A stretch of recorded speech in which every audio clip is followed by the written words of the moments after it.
All right, welcome back to episode 8 of the Boxer Briefs podcast. We are here today with our guest, Bobby Lights Out Laing. He's the heavyweight title holder for Barstool's Rough N Rowdy promotion, 4-0. His next fight's on April 23rd, hailing out of Braintree, Massachusetts. How you doing today, Bobby? Good. How you doing?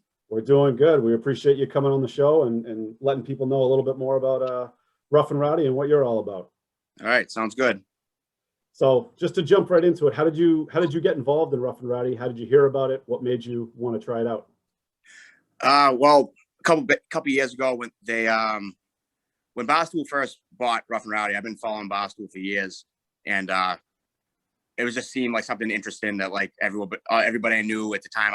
I was like a little bit younger, in my early 20s. Everyone was talking about it. Oh, Rough N Rowdy, this shit's crazy.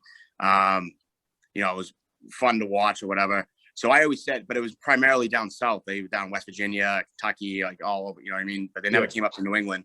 And I always said if it came to New England, I would sign up for it. Like I told all my friends this, and all my friends were like, dude, you got to do it. If this ever comes around here, you have to sign up. And I always said, I was like, yeah, I'll do it. And then, fast forward a few years later, they actually did come to Providence, and I couldn't back out at that point. Before I even knew that they were, coming, I didn't even see it yet. I was getting text messages like all day, people sending me text messages like, dude, do you see Rough N Rowdy's coming to New England? You got to sign up. Like, so I'm like, oh, I gotta put my money where my mouth is now. So I did. I signed up, and I always wanted to fight for real anyway. So like, I always wanted to join a gym and train and do all that. And I always meant to, but I played football and I had so many things going on that I always worked out and stayed in shape from football and stuff, but I always wanted to fight. So that was my opportunity. It was like kind of like forced me to get my foot in the door. You know what I mean? So I signed up, and then I joined a gym, and that was it. And I fought, and obviously I won. And then they invited me back, and I've been with them ever since. That's awesome. And had you been doing any form of boxing training prior to getting into it? Even including street fights or fights in football games, or anything like that? I never did any formal training.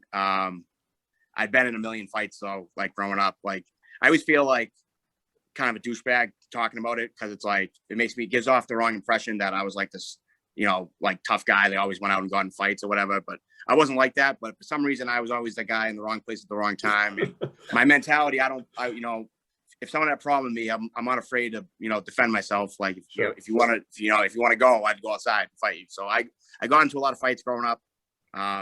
Into my early 20s, college, whatever. I mean, I got in a lot of fights. So and I knew how to throw my hands. Like I got a reputation. I was known as a tough kid. Like everybody knew, like around the South Shore area, Braintree. Like this is a kid that can fight. So I was known as a tough kid or whatever, but I never had any formal training. But I had natural ability. I had natural power. I was athletic. I played sports. So it was a lot of work transitioning into like, fighting for real in like an actual combat sport. But I was able to pick it up pretty quickly, I think. So because I, just from my natural ability or whatever, but it was a lot of work though too. But I was, after a few months, I got the hang of it. I probably like 3 or 4 months before my first fight, I started training for real every day. I was in the gym. One of my friends actually ran a boxing program at a gym. Like he's a legit boxing trainer. He's one of my best friends. So he's been training me this whole time, but he was always trying to get me to come in there and train with him anyway. So this was just like, hey, no more talking now. It's time to put your money where your mouth is. Let's go. I started training with him, and he, at first it was rough. I mean, I was getting lit up every day. It didn't matter how tough it was in a street fight. Someone that knows how to box is going to kill you. So I was getting lit up every day. It took me a while, but I kept coming and kept training, and started getting better, little by little every day, and then been doing it ever since. So still at it. So when did you realize that Rough N Rowdy was something that you wanted to do more than once? So obviously you went into it, you won your first fight, they invited you back. What in your head said, like, this is something I want to continue doing, go for a belt? Right after the first fight, like when I was still in the ring, like I was like, when they're raising my hand in the middle of the ring, I was like, this is awesome. I want to keep doing this. Like, this is, what I mean? It's just like, it was like a switch went off in my head that I was like, this is what I want to do now. Like, I can't believe I waited this long, this many years of my life to get into this. Like, I feel like I missed out on like years. I should have started this years ago. You know what I mean? Like, so, because I was already 27 years old at the time, my first fight. I'm 29 now. So I was like, wow, I missed out on, what have I been doing the last 7 years? Like I got, you know what I mean? So I haven't stopped since. I've been, I'm at the gym 6 days a week, sometimes 7. You know what I mean? This is what I want to do now. So, but yeah, that was it. I decided that day. Yeah, must be a pretty wild feeling. A lot of fighters talk about just having your arm raised in front of a crowd of people and knowing you're on television just all at once. It must be, yeah, I can completely understand how a switch went off in your head, because yeah, it was awesome. There's probably not many feelings that can top that. No, there isn't. It's like, it's weird. It like changed my whole like outlook on life. Like I used to just like, I like going out drinking and like partying and all that stuff. I don't even like doing that stuff anymore. Like, I don't even care, because it's not exciting to me. After you've, you know what I mean? After you fought in the ring with people in front of a crowd, like you said, going out and hanging out at a bar just doesn't, it's not the same. That's not even fun. Like, I don't even like going out anymore. All I want to do is train and fight. Yeah. That's it. You know, that's my fun now in life. Well, that speaks a lot for your success in the ring, because there are some fighters that feel as though they can continue to drink and party and then go out. I still do here and there. Don't get me wrong. I mean, I'm not a squid that just has no life, but it's just not the same anymore. You know what I mean? It's like the things that I used to think were fun, I no longer find fun, is what I'm saying. Because I have a whole nother, like, you know, thing that did I just get kicked out of here? Am I still on? We hear you, but we can't see about. Oh, okay. Sorry. Somebody was calling. I'm on my phone. Someone called me. Am I back on the screen? Yeah, you're back. You're okay. Good. Yeah. Someone called me and it like took me to another screen. No problem. But all right. I'll ignore him. Don't worry. No problem. So we obviously have big time respect for anybody who would step in the ring at any level, and it sounds amazing what has happened in your life. Most of our viewers are professional fight fans. What would you say to them about Rough N Rowdy, and if they're apprehensive about watching it or they haven't watched it before, what would you say to promote it? I'd say that it's worth $20 to watch, because it's whether you think you're getting good quality fights or not, it's going to be entertaining one way or the other. You know what I mean? There's going to be knockouts. There's going to be, you know, the guys that commentate from Barstool are all wicked funny. So you're going to be laughing. You know, I would think it's a good time. I haven't watched one in a while because I've been in all of the last ones, but I remember watching it when it first started, before I was fighting in it. And I was like, wow, this is awesome. Like, this, you know what I mean? Getting together with all your friends and renting it for $20. Like, what else you're going to get your money's worth, put it that way. So, and honestly, sometimes the fights are more exciting than pro fights, because guys are just going in there and killing each other. You know what I mean? It's not like, you know, sitting back and, you know, setting it up and, you know, picking your shots. It's guys going out there throwing haymakers, trying to knock each other out. So you're going to definitely see knockouts every single event. Yeah, you don't have a lot. You guys aren't in there for a long time. It's only 3 rounds, and it's not the same length as a pro fight as far as time either. So you got to go in there and you got to make every shot count. Yeah, exactly. So you made some public call outs too, you know, Jake Paul, Paulie D. Has anybody accepted any of these challenges yet? Or have you heard from Barstool that anyone is interested in getting in there with you?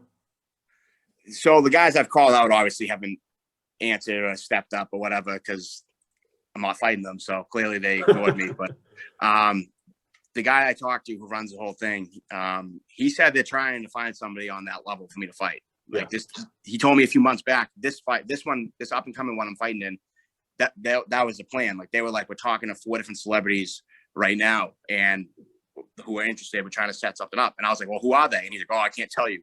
I'm like, what do you mean you can't tell me? Well, I'm fighting them. And he's like, I know. I know, but until it's like set in stone, we're not allowed to like tell anyone about it. And I'm like, whatever. And he's like, you're gonna say yes regardless of who it is, though, right? And I'm like, yeah, obviously. He's like, all right then. So I'll let you know when I know. But next thing you know, I'm back to fighting just like a regular guy. So obviously it fell through, you know what I mean? But they at least apparently were trying to make it happen. So hopefully in the future, you know, if I keep winning, at some point somebody steps up, a big name guy or whatever, I can fight.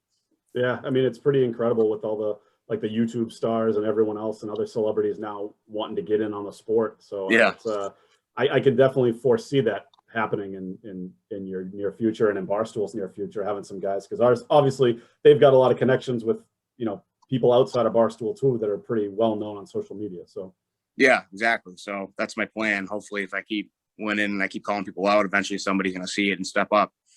Hope so. You haven't dodged anybody yet in your career. Is there any celebrity outside of boxing or MMA who you would be unwilling to fight? No, No. I'd fight anyone, especially on that level.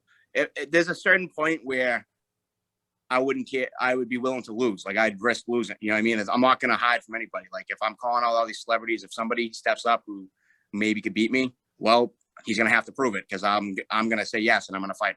Right. Well, you are the heavyweight champ. You're 4-0. So you haven't lost to anyone so far. Who has, however, been your toughest opponent in the ring? Definitely the last kid that I fought. Dustin Bailey is his name.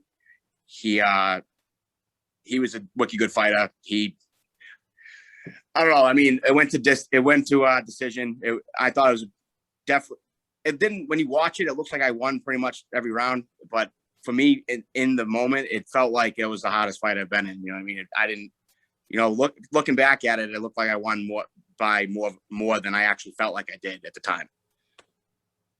Right. So yeah, definitely the last kid. And you took that fight on short notice, correct? Yeah, they told me like 2 or 3 days before, because the kid I was supposed to fight got COVID, so we couldn't fight. And they had this other guy. They were like, "Hey, we have this other guy who's pretty good.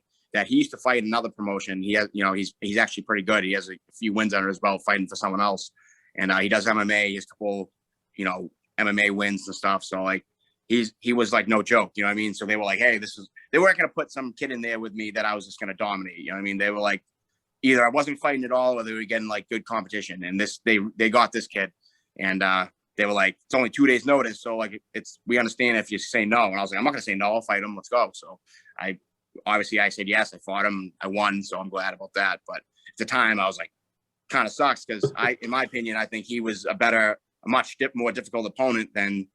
I don't want to talk bad about Trapzilla because I haven't fought him yet. So, I'll let my actions speak for themselves next Friday. But, on paper, I was like, I feel like this guy's like a harder opponent than what I was ready to fight. You know what I mean? So Sure. I kind of wasn't thrilled, but whatever. I wasn't saying no. So I showed up and I won. So whatever. But I'm looking forward to fighting the guy I was supposed to fight last time, so I'm going to have to see what happens, but I'm pretty confident I'm going to win. Now, did you find out about your new opponent before you got down there, or were you already down there? No, they told me like I leave. So the weigh-in's on Thursday, the fight's on Friday. So I leave Thursday morning. Yeah. They told me on Tuesday. Oh, okay. So like Tuesday night. So I had like Tuesday night all day Wednesday. Well, I had to let them know by like Wednesday. And I was like, right. Yeah. Well, I was like, send me a couple of videos of his fights. I watched them and I was like, yeah, he's pretty good, but I think I'll beat him. So I texted the guy back, said, yeah, I'll fight him, whatever. Yeah. So, but yeah, so they told me on Tuesday night, and I left for the West Virginia on Thursday. Right. Now, you mentioned he had come over from another promotion. Have you considered making any run outside of Rough N Rowdy? And obviously no disrespect to Rough N Rowdy, just have you decided at all in your future if you think you might go out of it, maybe try to run a professional? Yeah. Eventually, that's my goal eventually, to get to that point. I don't know if I'm ready for that level yet, but if I keep winning and I keep, training and working hard, hopefully I can get to that level eventually. And I'm open to anything. If, if somebody contacts me and, makes me an offer to fight for a different promotion, if it's enticing enough, I'm going to definitely consider it. So, I have a good thing going with Rough N Rowdy right now. So I'm definitely not like shopping around on them. Like, I'm going to stay fighting with them. As long as they keep inviting me back to fight, I'm going to keep fighting. But I'm not turning my nose up at anybody. If someone watches one of my fights and likes what they see and they contact me and they offer me, another fight somewhere else, I'm definitely going to consider it. So I'm willing to go wherever. And you're used to fighting in front of fans. This last fight against your last opponent, there was just the Rough N Rowdy crowd. There's supposed to be fans this time. What is it like not fighting with the fans in the crowd? It's funny. Everyone always asks me this. It doesn't make a difference at all to me. Like, I don't even notice the difference. You know what I mean? Like, when I'm in the ring, I have like tunnel vision. So like, all I see is the guy I'm fighting. I don't, the fans in the crowd, they don't mean anything. Like, I notice after it's over, then it's like cool when there's fans there. But during the fight, it doesn't even make a difference. Is that because growing up, you're used to fighting in alleyways with only a few people around? Maybe it could be. Maybe, I don't know. Maybe it was like programmed in my brain to just not care. But all I care about is winning. That's literally like I'm just very competitive by nature. It's just how I am. I played sports my whole life. I hate to lose. I know this is like a famous quote, but I hate losing more than I like winning. You know what I mean? So I just really want to win when I'm there. Like I don't care about anything else. I don't care about the fans, like listening to the fans or whatever. Like I appreciate any fan that I have, but I don't care about, it's not about that. I don't care about how many followers I have on Instagram. All I care about is winning. I just go down there to win. That's it. And so all the other shit is, stuff. My bad. I know I'm not supposed to swear. All the other stuff is just extra. But it's not, it takes a back seat to the main goal, which is to win. So, which is what you've been doing so far. So keep it up. Yeah, definitely. I'm going to try to. So you mentioned a little while ago about looking at some of the film of the previous guy you fought. Obviously, we're pretty hyped up to watch you and Trapzilla. They've been talking about it for a few months. It's finally going to happen on the 23rd, next Friday. You don't obviously have much film on him because he's only fought once in Rough N Rowdy. So yeah. What are you expecting from him? I mean, how do you prepare for that, not knowing that you don't have a lot to go off of? Yeah, I mean, I definitely think he's going to be better this time around than he was the last time. He fought a very easy opponent, his only fight. You know, he won. He knocked the kid out in the second round. So, you know, give him credit for that. Right. But the guy he fought was not a good fighter. He was, you know, he had no business being in the same ring with that kid. So, yeah, he won by knockout, but it's not about knocking people out when it's about who you knock out, in my opinion. Like, who did you beat? You didn't beat a good fighter. So, you know what I mean? I can't even really go off that film, because the one film I have of him, because it's so different, you know, watching it, because it's not going to be even close to what it's like when he fights me. It's going to be a lot different story, but I think he's going to be a lot better than what I saw from that one fight, because he's, you know, that was 6 months ago. Right. I would imagine he's been training pretty hard for the last 6 months. If he hasn't been, he is screwed. But I would imagine he's been training pretty hard this last 6 months, and he's going to be a lot better this time around coming against me. So I guess I got to throw that tape right into the trash. I can't even go off it. I'm just going to have to I just think that I match up better than him. He's a lot bigger than me, but he's slower. Speed beats power any day. And I probably hit harder than him anyway. So, because based off what I saw, he's, you know, I don't want to talk bad about him, but I'm not that worried about him as worried as he thinks I should be. Fair enough. Well, nor should you be worried about him being the toughest fighter on the South Shore. Wanted to ask you, did you become the toughest fighter on the South Shore prior to Rough N Rowdy? Was there a particular street fight that brought you there, or was it when you became a Rough N Rowdy fighter that you could really claim to have that crown as the toughest man on the South Shore? Well, fighting in Rough N Rowdy definitely got me like a lot of recognition. You know what I mean? Like, people, like, obviously a lot of people saw it and they knew who I was. So that definitely, I say, yeah, that fighting Rough N Rowdy kind of gave me that title as the toughest guy, but I already was, you know what I mean? I already was, but maybe not everyone knew it, but everyone knew it after that. You know what I mean? So, but yeah, I already had the reputation amongst people that knew me, you know, since I was in high school. But in terms of, like, you know, the grand scheme of people, like, obviously not everyone knew about, like, that I could throw my hands. So fighting in Rough N Rowdy definitely changed that. Now people, you know, there's a lot of people out there that think they can beat me, but they can't deny that I'm, you know, at least a pretty tough kid. Absolutely. Now, when it comes to that, with the lights out nickname, is that something you had before Rough N Rowdy, or was that something that made sense for Rough N Rowdy? So that's actually funny. In college, this goes back to when I used to get in a lot of street fights. In college, I got in a fight with some kid and I knocked him out. Some kid, he was an asshole. He did something that was messed up. So I was justified in what I did. But I knocked him out in one punch. And my friends, as a joke, one of them called me Lights Out Laing, and it just, like, stuck. And there was, like, a joke. I'm like, and just in, like, my friend circle, everyone was like, Lights Out Laing, like, knock the kid's lights out. And so then, obviously, fast forward a few years later, when I'm fighting, you know, boxing and Rough N Rowdy, and I had to pick a name, it was like I had to go with Lights Out Laing. Like, even all my friends were like, dude, you have to do Lights Out Laing. Like, it was destiny. You know what I mean? So yeah, I had to do it. I also love that you still rock the Braintree basketball jersey too. when you did your original promo video. Was that something that was last minute, or had you planned that you were gonna? Well, first of all, I played hockey, so that wasn't even my jersey. Oh, really? Okay. Yeah, okay. I was a hockey player, but one of my friends that played basketball had the jersey, and I was just like, I don't know, it seemed like it made sense, so I just wore it, and then it kind of became like my trademark or whatever. So I wore it a few other times here and there. I try not to wear it every time.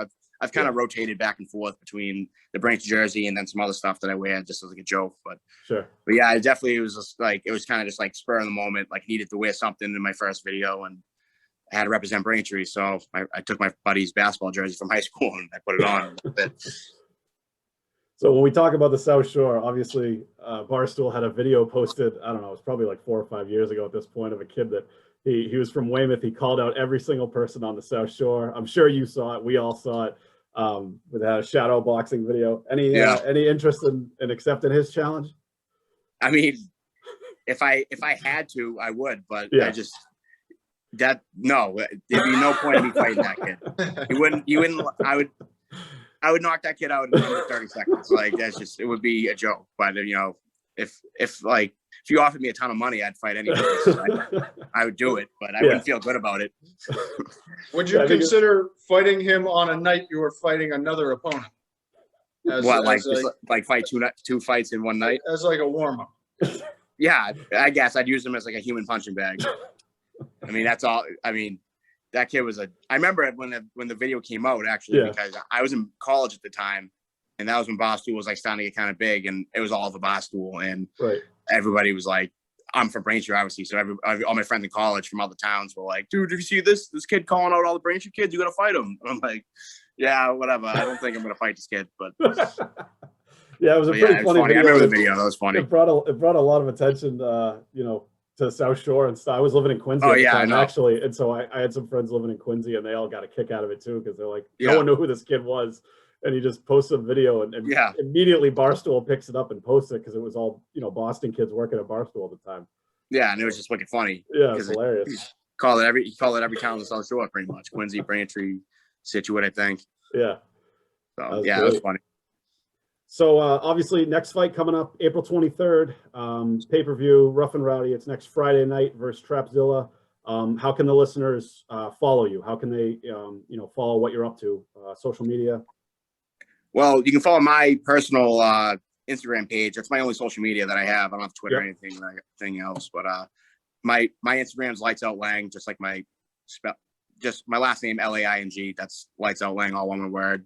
But then obviously you can follow Rough N Rowdy and Barstool have they have a ton of social media things. You can follow them on like every Twitter, Facebook, all that stuff. You can follow, they have pages for everything. So Rough N Rowdy, Barstool, just follow them. They'll be posting about everything. But my own personal stuff, I post, stuff I post a little bit different. I mean, I don't just, they post a lot of stuff all geared towards fighting. I'm just kind of like, I once in a while throw a video up of me hitting the mitts or training or doing whatever. But I got a few video game clips on there too. Me playing Warzone.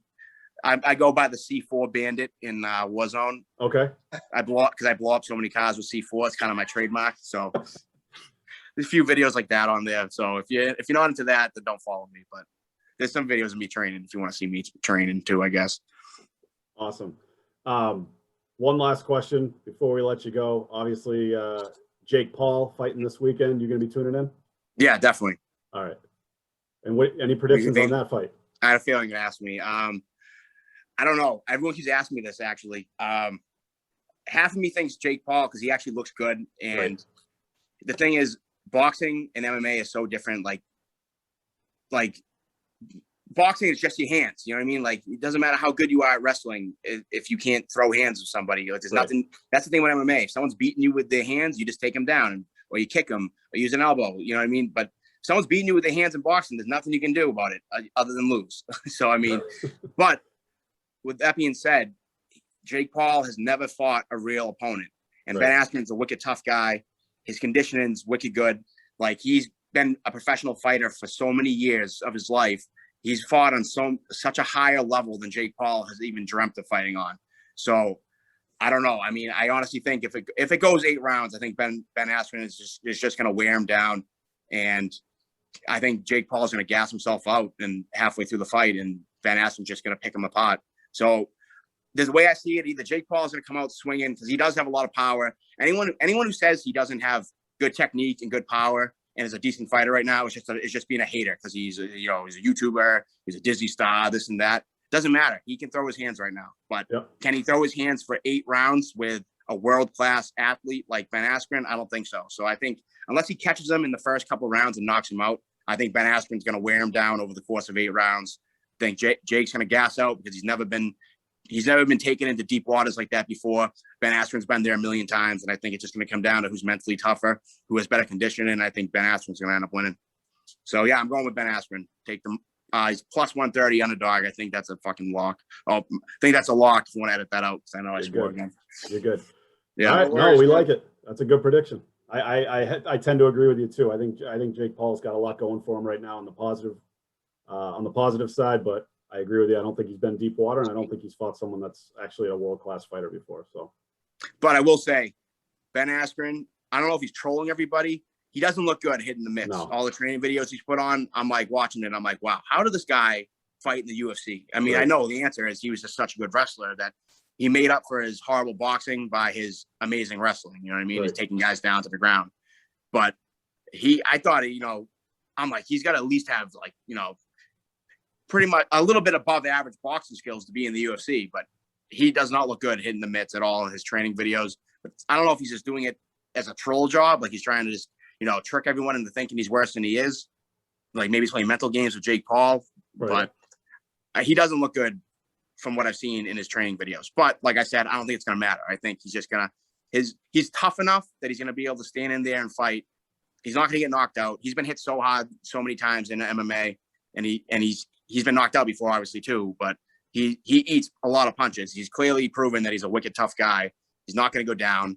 He's going to hang in there, and I think he's going to hang in there long enough that Jake's not going to be able to withstand him for eight straight rounds. So I don't know. It's going to be, I'm looking forward to seeing it. I'm definitely watching it tonight. I'm pretty excited to see how it's going to go down. Well, you heard it here. Lights Out Laing, betting on the dog. I like it. Yeah, definitely. I agree with you. Which is also crazy that the world-class fighter is the underdog against the guy that fought a basketball player. So, I mean, I feel like you have to take the money there. Like, how can you not? I agree with you. Good point. Well, hey, we really appreciate you coming on the show. This was great. Learned a lot more about Rough N Rowdy and what you're all about. And hope we can bring more fans to it, bring some more viewers, and obviously wishing you the best of luck next week. Yeah, thank you. Appreciate it. Of course. Good luck, bud. Yeah, thank you. Way to go. Yeah. All right, cool. Thanks for having me on here. I appreciate it. Thanks, Bobby.